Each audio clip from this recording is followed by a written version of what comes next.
Hello, my name is Paul Geyer, and I'm here to chat with you today about condensation and distillation techniques for water desalination. This is what I'll be talking about today. Some comments on site selection and water source selection, then the general process selection, and then the distillation and condensation techniques. By way of introduction, this is just a little bit about me and what I've been doing for the last few decades.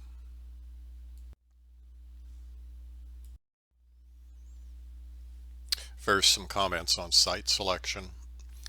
Site technical requirements are specific to each particular process. Generalized recommendations can be made regarding location, space, and access requirements. A typical desalination system flow sheet is shown in Figure 3.1, which you will see in a moment. A typical desalination system layout using reverse osmosis as a sample process is shown in Figure 3.2 for illustration purposes. Desalination facilities should be located as close to the raw water source as possible in order to avoid excessive pipeline or pumping costs and to minimize operation and maintenance cost for pumping raw water having high saline content. Topography should be considered in the siting of a desalination facility, and gravity flow should be used where possible. The space required for desalination facilities is determined by the process.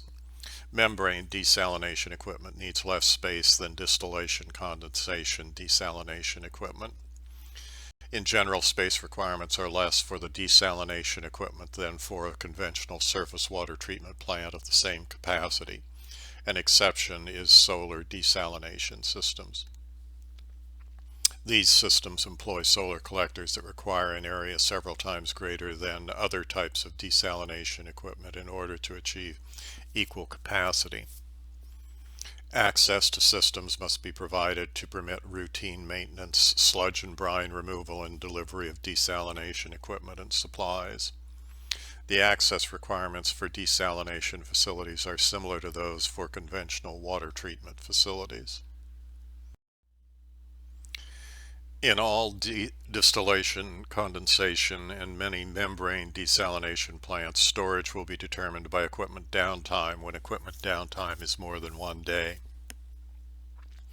To determine the necessary storage, establish the longest period of time that could be required for planned or unplanned maintenance. Calculate the storage by multiplying this time period by the water demand rate. When maximum equipment downtime is less than 1 day, the peak daily demands may set a larger storage demand. On a facility served by a desalination system, firewater may be saline water or potable water depending upon economic analyses. Dual water distribution systems will be required if saline water is used. Hence, part of the fire protection water can be either saline or potable water due to piping and pumping cost. Economic evaluation of various design alternatives is usually needed to assure the optimal design to be adopted. One complete and functional desalination module in excess of that required to supply the design flow should be provided as redundant capacity, and all desalination systems should have a minimum of 3 independently functioning desalination modules where practical. The selection of a water supply will be based on available quantity, quality, and cost of development. Investigate usable fresh surface water and groundwater thoroughly prior to consideration of sources requiring desalination. When freshwater sources do not exist, consider saline water sources. The most commonly used parameter to differentiate between saline water sources, qualities, is total dissolved solids, abbreviated TDS. The total dissolved solids is defined as the sum of the dissolved organic materials and the inorganic salts. Freshwaters contain less than 1,000 milligrams per liter of total dissolved solids. Brackish water contains 1,000 to 20,000 milligrams per liter of total dissolved solids. Seawater usually contains at least 20,000 milligrams per liter of total dissolved solids. Quantities of potable water needed will be determined by an analysis of the site. The quality will be determined by the planned use. Physical, chemical, and bacteriological testing of source waters are required to determine the level of treatment to supply the necessary water quality. When the quantity withdrawn exceeds the recharge rate, quality inherently decreases. Therefore, this must be considered during design. The physical characteristics of the raw water source that must be evaluated are total suspended solids, abbreviated TSS, temperature, turbidity, and silt density index, abbreviated SDI. The total suspended solids level of raw water sources must be evaluated to determine the level of pretreatment processes required. Raw water having low total suspended solids levels generally requires less pretreatment. The source with the lowest total suspended solids is preferred. The temperature of the raw water source must be matched to the specific desalination process. In extreme cases, the water temperature may control the desalination process selection. A climatological survey must be made prior to finalization of process selection to determine the seasonal maximum and minimum water temperatures of the proposed water sources. Turbidity and silt density index are two characteristics that provide two different measures of the amount of fine particulate matter in the water. Turbidity is measured by nephelometric turbidity units, a measure of the amount of light scattered by a known water sample thickness. Silt density index is a measure of the amount of 0.45 micron filter plugging caused by passing a sample of water through the filter for 15 minutes. Turbidity must be determined for all desalination processes. Also, the silt density index must be determined for water being considered for reverse osmosis treatment. The chemical constituents of the raw water must be determined to provide information for treatment selection. Table 2.1, which you will see shortly, shows the water testing analyses required for desalination treatment. The bacteriological testing of the raw water must include a type of a coliform indicator organism count. Procedures for filter membrane, most probable number of fermentation tube, and standard plate count coliform organism bacteriological testing techniques can be found in the professional literature. Manufacturers' recommendations as to the media and procedures used to identify microbiological activity detrimental to the operation of a particular desalination system shall be followed. Table 2.1 indicates water testing required for desalination treatment.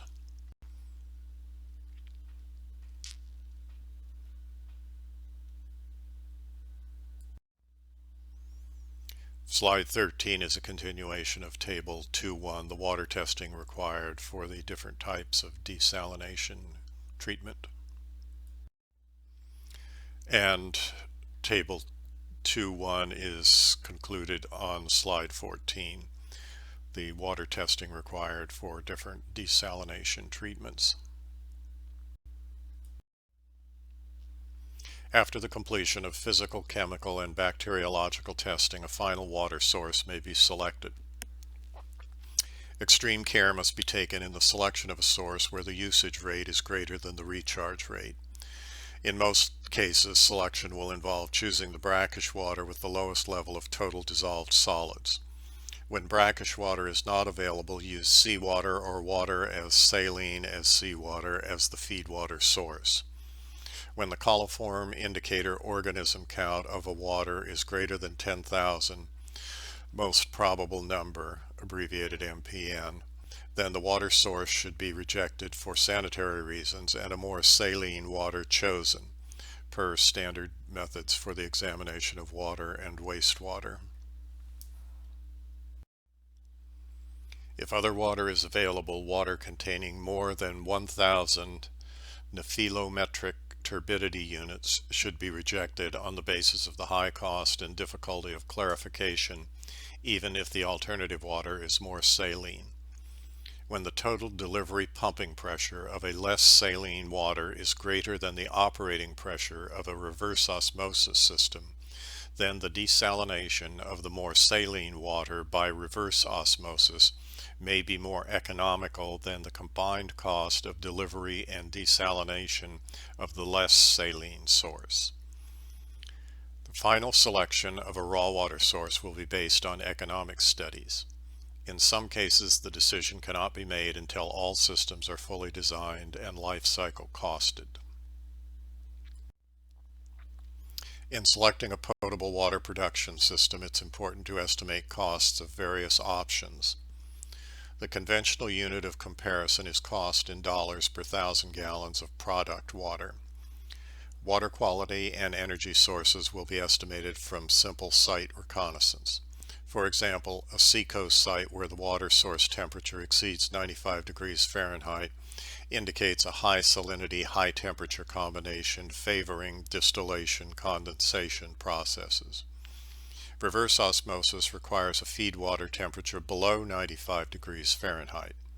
If local well testing indicates salinity between 500 and 3,000 milligrams per liter and electricity is inexpensive, electrodialysis reversal or high flux reverse osmosis is indicated.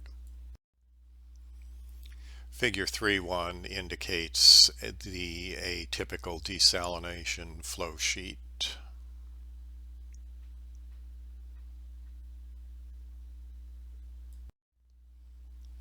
The design of a desalination system requires a clear understanding of the following: the quantity of product water desired, the quality of the desired product, and the quality of the feed water source. This discussion addresses the production of potable water containing less than 500 milligrams per liter of total dissolved solids. Laundries, boilers, restaurants, and hospitals may require water purer than 500 milligrams per liter of total dissolved solids. Potable water from the desalination system may be further treated to meet these requirements. The production of potable water from saline water usually requires a significantly larger quantity of saline feed water than the quantity of potable water produced. When desalination is necessary to produce potable water, the process splits the feed water into two streams. One stream is the product water. The other stream is the brine that contains most of the salts originally in the feed water. In waters that need very little desalination, high-rate reverse osmosis may only reject 5% of the feed stream as brine. In reverse osmosis of seawater, more than 70% of the intake water may be rejected as brine. Multiply the required product quantity by the reciprocal of the product water recovery fraction to find the quantity of saline water that must be processed to yield the desired quantity of product water. In equation form, it can be expressed as the formula shown here on slide 21. 100% recovery of product water times water demand equals saline feed water flow. In some cases, the limited quantity of available saline water may require a decision to adopt a more expensive desalination process with a higher water recovery rate.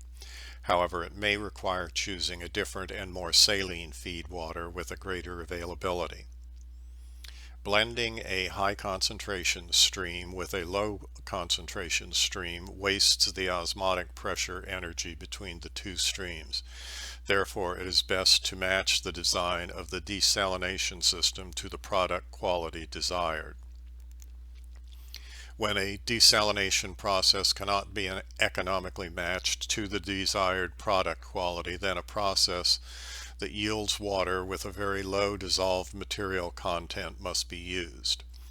To conserve capital and equipment costs and meet the desired water demand, the high purity product water can be blended with the pre-treated saline feed water to produce the required product quantity and quality.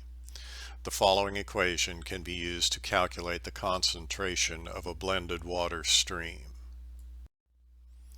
The formula is noted here on slide 22.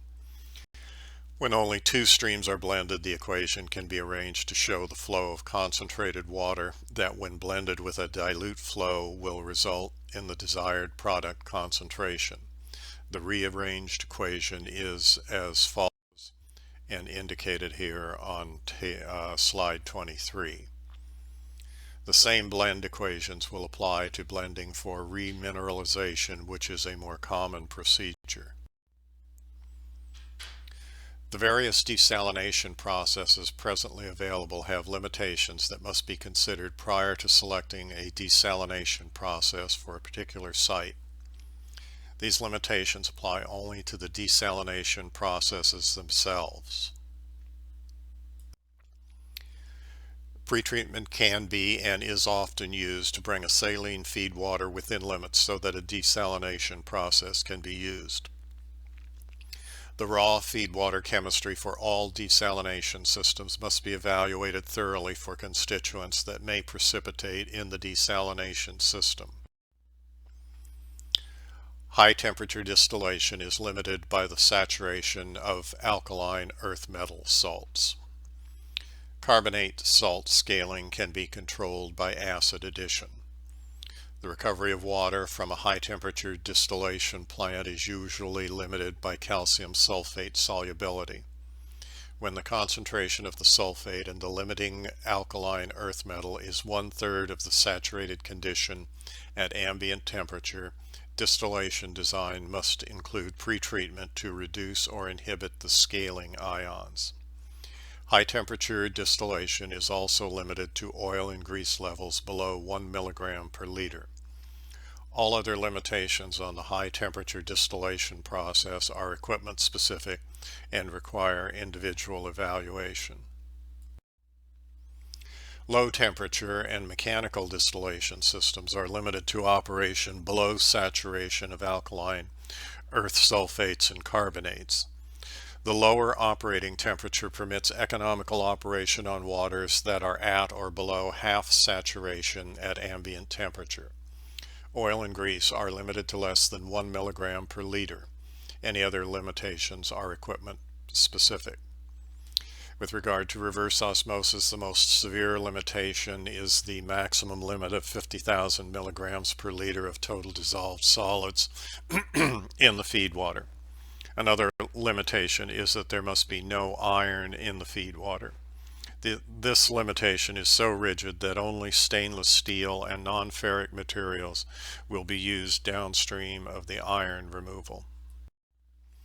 The solubility of alkaline earth sulfates and carbonates limits reverse osmosis treatment. Any water containing less than 4,000 milligrams per liter of total dissolved solids that would be saturated with an alkaline earth sulfate when the concentration is multiplied by 1.5 should not be considered for reverse osmosis desalination. Reverse osmosis is limited to waters that do not have silica saturation in the reject brine. Silica chemistry is extremely complex. When the molybdenum reactive silica concentration exceeds 30 milligrams per liter as silicon dioxide, or the pH exceeds 8.3 in the brine stream, an environmental chemist or engineer should be consulted. Reverse osmosis is also limited to the treatment of waters with less than 1 milligram per liter of oil and grease. With regard to cellulose acetate membranes, cellulose acetate membranes are usually limited to pH levels between 4.0 and 7.5.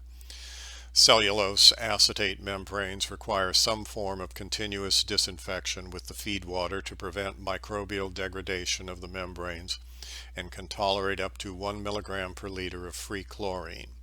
Therefore, cellulose acetate membranes are usually disinfected by maintaining 0.2 to 0.9 milligrams per liter of free chlorine in the feed water. Cellulose acetate membranes cannot be used on waters where the temperature exceeds 88 degrees Fahrenheit. Cellulose acetate membranes should not be used at pressures greater than the manufacturer's recommended pressure, since they are prone to membrane degradation by pressure compaction. With regard to the polyaromatic amide membranes, brackish water polyaromatic amide membranes are generally limited to operation in feedwaters between pH 4 and 11. Polyaromatic amide membranes are less pH tolerant and should not be used outside of the range pH 5 to pH 9. All polyaromatic amide membranes are limited to use on feed streams that are free of residual chlorine. If chlorination is necessary or desirable as a pretreatment option, complete dechlorination must be effected. Polyaromatic amide membranes are tolerant of water temperatures up to 95 degrees Fahrenheit. While polyaromatic amide membranes are not as quickly or completely compacted as are cellulose acetate membranes, manufacturers' recommended pressures must be followed to prevent mechanical damage to membrane modules.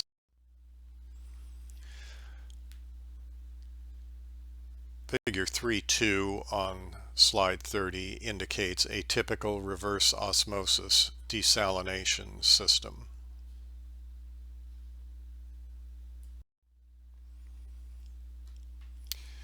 With regard to electrodialysis reversal, while electrodialysis reversal has been used to treat water as saline as seawater, 4,000 milligrams per liter of total dissolved solids is considered to be an upper limit for economical operation. Some electrodialysis membranes can tolerate strong oxidants like chlorine, but most cannot. The reversal of polarity used in electrodialysis reversal for removal of scale allows operation on water that is saturated with alkaline earth carbonates. Saturation with an alkaline sulfate with low carbonate alkalinity should be avoided.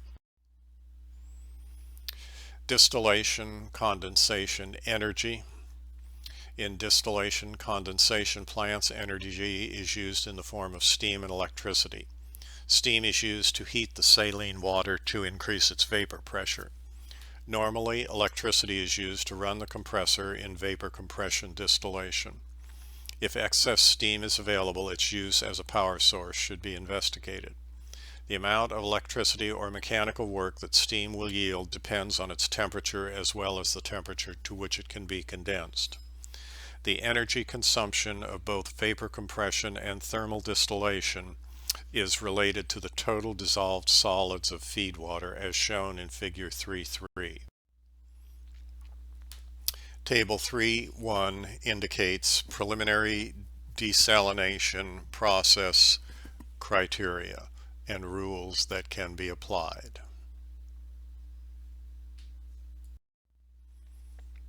Slide 34 is a continuation of Table 3.1, the preliminary desalination process selection rules. Historically, membrane desalination systems use less energy than other systems.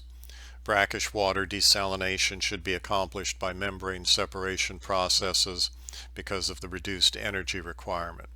The energy consumption of electrodialysis reversal can be made to follow reduced or variable salinity, while the energy consumption of reverse osmosis is set principally by membrane water flux. Again, the energy consumption of electrodialysis reversal and reverse osmosis is a function of the total dissolved solids content of the feed water, as shown in figure 3.3. As membrane materials are developed, energy consumption may be reduced in the future. Waste disposal may influence process selection.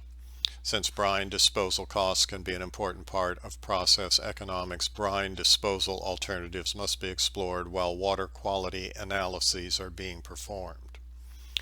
Use preliminary site information to eliminate certain desalination processes.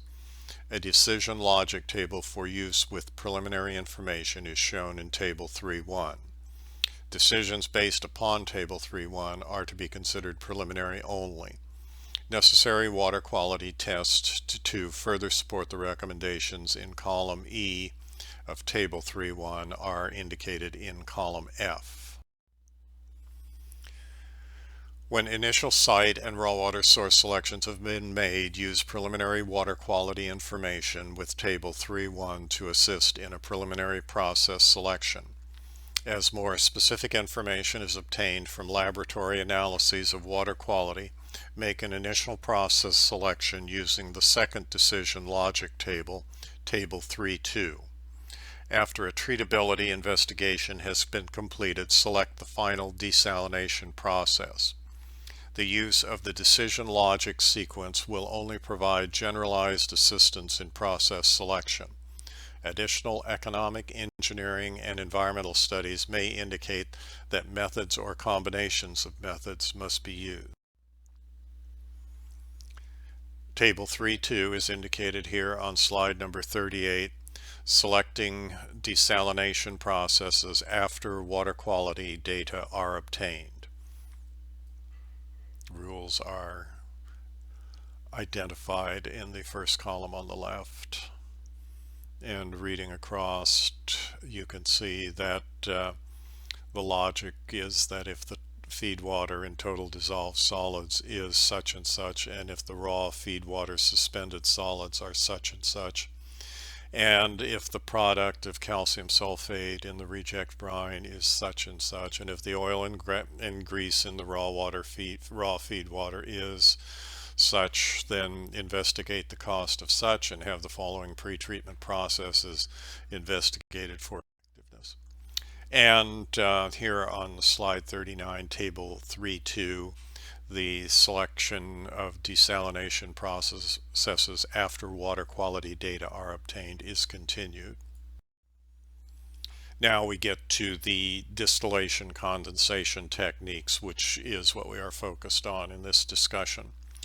Distillation condensation is the most common distillation or desalination process. More than 70% of all desalination facilities in use today employ some variation of the distillation condensation process. First, high temperature distillation. High temperature distillation facilities that operate at temperatures greater than 205 degrees Fahrenheit are the most prevalent desalination facilities in the world today. There are three methods of vaporization: submerged tube vaporization, flash vaporization, and thin film vaporization. These methods are illustrated in Figure 4.1. Submerged tube vaporization is the least efficient vaporization technique, but it allows for easy maintenance. This type of vaporization system is most often used in exhaust gas waste heat recovery distillation systems. The flash vaporization technique is presently the most common technique in existing distillation units. The impact of sprayed hot brine within the evaporator unit causes both erosion and corrosion of most metals. Using a thin film spray vaporization process, the raw water is introduced at slightly less than atmospheric pressure through an orifice onto heat exchanger tubes for immediate vaporization. The corrosive environment is reduced from the flash vaporization system, but scaling can occur on the heat transfer surfaces. These vaporization techniques are used in the two major high-temperature distillation processes: multiple effect, abbreviated ME, evaporation, and multi-stage flash, abbreviated MSF, evaporation. First, the multiple effect evaporation units. To maximize thermal energy efficiency within a distillation condensation system, several units or effects are used. The heat from the condensation step of one effect is used to supply vaporization heat for the following effect.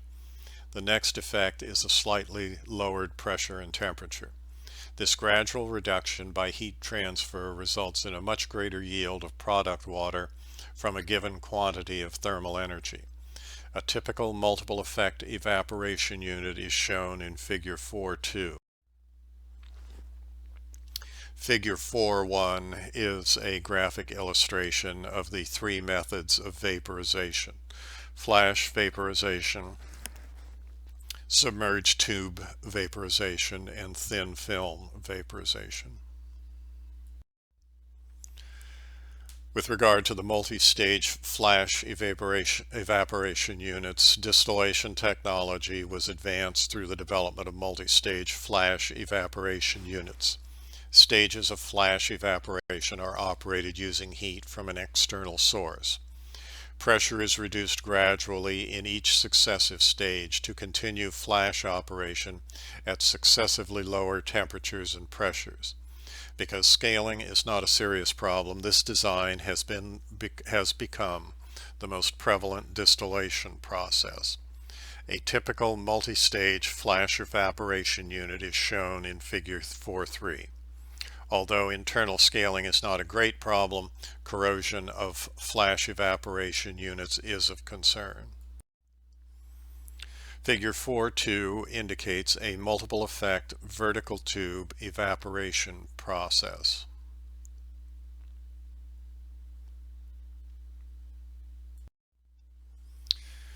With regard to low temperature distillation condensation facilities that operate at temperatures less than 205 degrees Fahrenheit are low temperature units. In situations where waste heat is plentiful, low temperature waste heat recovery evaporation units are used. A waste heat recovery unit is shown in Figure 4.4.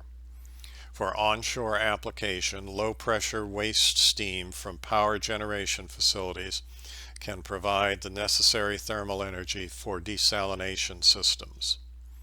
The most recent developments in distillation condensation technology involve the use of waste heat or low pressure steam with evaporation units and a mechanical vapor compression system. Multiple stages then drive the maximum vapor and product water production from the system. The use of mechanical methods for vapor production and heat transfer can result in a highly efficient desalination system. These systems operate at temperatures less than atmospheric boiling point and use a variety of methods to vaporize raw waters. These mechanical processes commonly use multiple effects to maximize the efficiency of the applied mechanical energy. The technique of vapor compression uses a mechanical energy source such as an engine or electric motor to power a compression turbine. This turbine draws vapor from the distillation vessel and compresses it, which raises the temperature of the exhaust vapor. The vapor is then passed over a heat exchanging condenser where it returns to the liquid state as product water. The heat removed during condensation is returned to the raw water to assist in the production of more vapor. The more recent vapor compression multiple effect units produce a concentrated brine byproduct that has had its excess heat reduced by the multiple effects. Figure 4.4 on slide 49 indicates waste heat recovery evaporation process.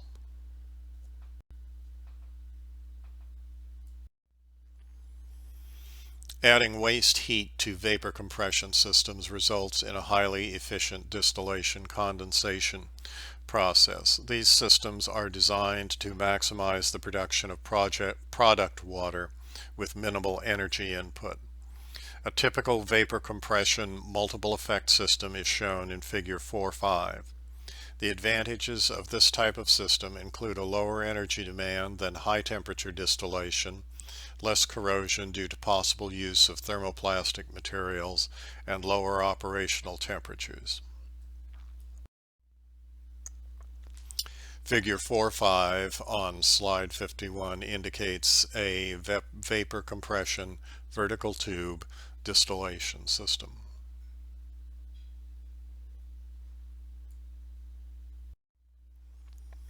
A problem resulting from all distillation condensation facilities is thermal discharge of liquids. Older high temperature facilities produce brine at very high temperatures.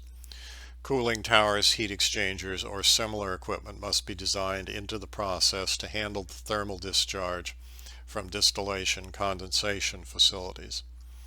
More sophisticated distillation units employ a system of heat exchange devices that uses the raw feed water to cool the brine and reclaim this waste heat to help provide thermal energy for system operation.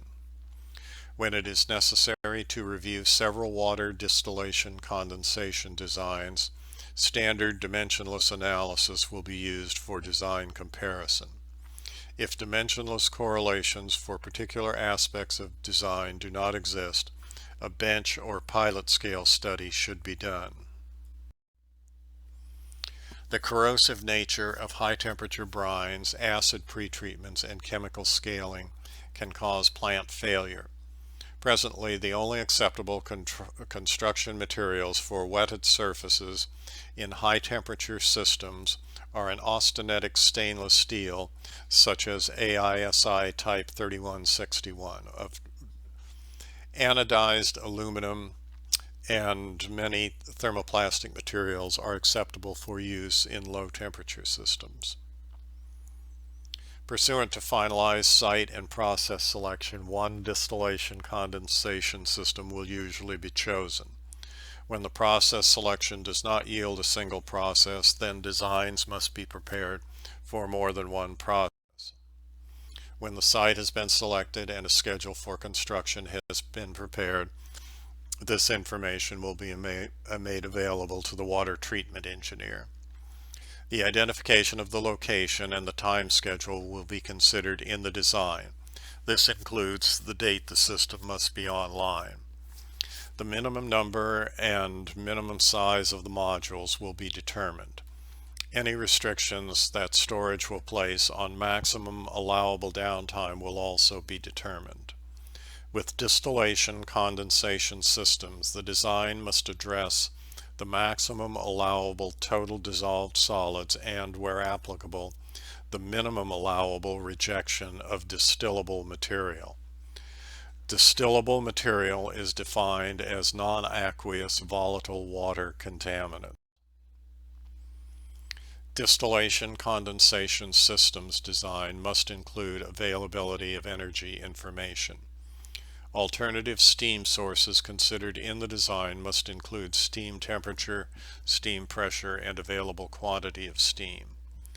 The design must show available electrical power, including voltage, amperage, phase of the available electricity, and frequency of the available electric power.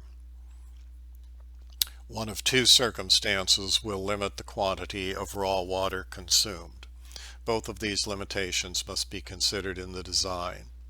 The availability of raw water may place a limitation on the raw water used in the process. The maximum amount of waste brine that can be economically disposed of may limit the raw water used in the process. The principle required in a desalination design is an accurate projection of the chemical makeup of the worst quality water that will be used as raw feed water at the site being investigated. The design must include consideration of the maximum total dissolved solids, individual ions, maximum amount of total suspended soil present in the feed water, maximum organic contaminant loading, and any gas or potential corrosive agent that may be in the feed water. All known or anticipated future qualities of the feed water shall be considered in the design. When a distillation condensation process has been identified as the most economical, then the design will be limited to the single process. The process design for any distillation condensation process will include a minimum required input temperature and some maximum required heat sink temperature. Between these two temperature criteria, the process must be capable of producing the required product water quality and quantity. When a particular metallurgy is required for strategic, corrosion design, or economic reasons, this metallurgy shall be designated for all applicable parts as well as spare parts. All required instrumentation must be included in the design. The design must show the required output water quality based on the worst raw water input chemistry and quality. The system design must be based on equipment with a history of successful water treatment system experience.